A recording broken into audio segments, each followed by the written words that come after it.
So if you don't know about this, welcome to my channel once again, and happy nga makahatag og idea kung unsay purpose ani nga mga setting. Mga coachers, good morning, good afternoon, good evening. Welcome back to my channel and welcome to another episode of our Suzuki Espresso. So karon ato yung gisaytan kaning ato ang content karon mga ka-watchers. This is not just about for our Suzuki Espresso but to all kind of vehicle that has settings like this. We will not discuss this sa karon nga time mga ka-watchers, later na sa susunod nga content, but we will focus on this one, and for this thermostat. If you haven't yet subscribed to my channel, please don't forget to click the subscribe button. Dako nakiktabang ng 1 subscribe ninyo para ma-monetize na ta mga ka-watchers. So let's move now. Our fan mga ka-watchers, so Suzuki Espresso is a manual fan. Settings 1, 2, 3 hangtod ika-4. So these are buttons. Kung sa atong mahibalaan nga ga-function ang mga buttons atong AC and sa kani nga part is pag imo siyang ituplokon na ay magsiga. So it means naka-on ato ang air condition kung naka-on. Pero kung naka-off and then naka number 1, number 2 or 4 or 3, ang fan lang niya mag-under sa atong unit without the air condition. So kana siya mga ka-watchers. Next, kani thermostats. So ang thermostat watchers is blue, red. Ito sa pinaka-warm. Muna yung settings. Next is kani. So it's also a button.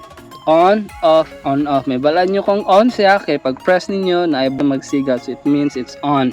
Muna siya sa atong sa likod ba nga na ay glass kung asa ga-protect po sa atong sakyanan. Ang uban na bagan i-wiper ang uban ng mga unit. Pero sa atong Suzuki Espresso walay wiper.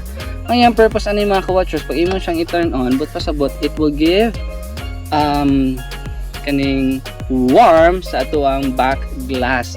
Kabantay man ang line sa iyang likod, mo na siyang mag-function. Labi na kanang naka-fogs, di niyo makita ang inyo gapa-atras lugar mo, di niyo maklaro. So pag inyo na siyang yun, hinhay na iya ay warm niya para mawala itong mga fogs kumbaga. So on, off. Then I don't know kung naaba-uban sa inyo ang gamit king sa inyo ha.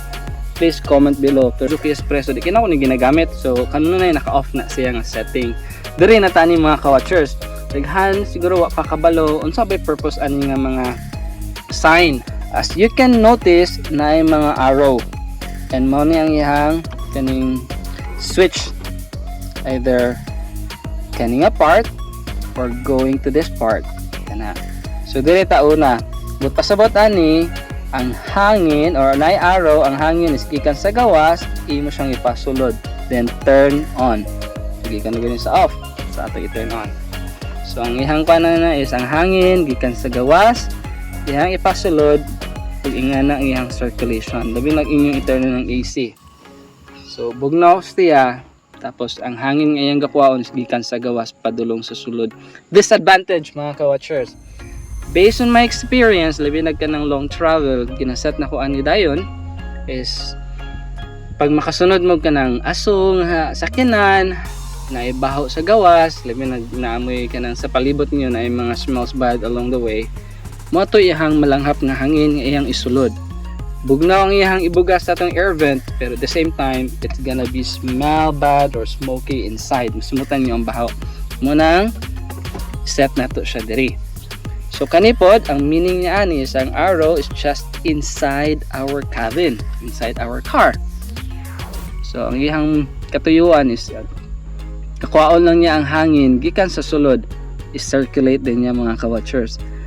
Advantage ani is dali ra kay gabugnaw ang imong sakyanan pag kani imong settings. Disadvantage ani is dili kay tantong bugnaw ang imong sakyanan compare sa kaning ang circulation ani. Disadvantage ani mga ka-watchers, labi mag long travel mo ba, ang ihamang gina-circulate ni hangin is ang sa sulod lang. So kadugayan puro carbon dioxide ang nasa sulod. So maro pud inyong malanghap nga travel mo 1 hour, 2 hours, 3 hours o long travel nya naka-setting siya sa ingani. Tanan nga for example na nag-ubo, nagisip on. Bantay inyo mga ka-watchers later on anak mga takdan gihapon mo.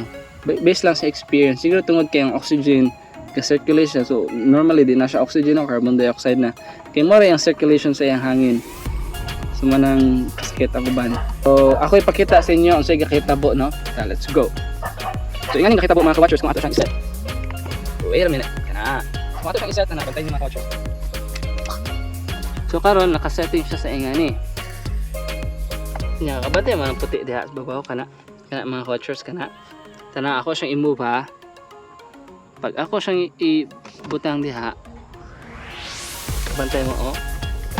Na, but pasabot gikan sa gawas ang isulod ang hangin. Pero pag ato siyang i-close, mabalik siya na, mo-close siya, but pasabot gikan sa sulod ang hangin, iya rin i-circulate. Nya mga ka-watchers, kung ingani ang setting sa ato ang Suzuki Espresso or sa tanan nato ang mga unit naka-circulate lang sa sulod ang hangin, ang iyang vacuum mga ka-watchers is gikan diri suyo po niya ang hangin.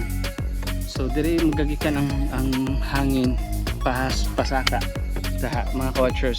Sulod niya diha tapos suyo po niya i-circulate din niya with cold nga AC na dayon. Pero kung gikan sa gawas na so i-close niya walay hangin iyang kwaon pero dito siya magkuha sa gawas. So ana lang mga ka-watchers. Pa-suggest ko if you're planning to do long travel, not all the time nga ang settings is ingani ang iyang circulation sa hangin. Okay, maabot kita po nga carbon dioxide ang inyong ginalanghap na hangin do bugnaw siya. So sometimes iset niyo ingani while long travel or open window na lang mo. So mao lang siya mga ka-watchers. I hope namin natun-an karon sa atong content kabahin sa ato ang air conditioning. Thank you so much for watching. Please comment below if you have any questions. Maybe I can help you. Bye bye.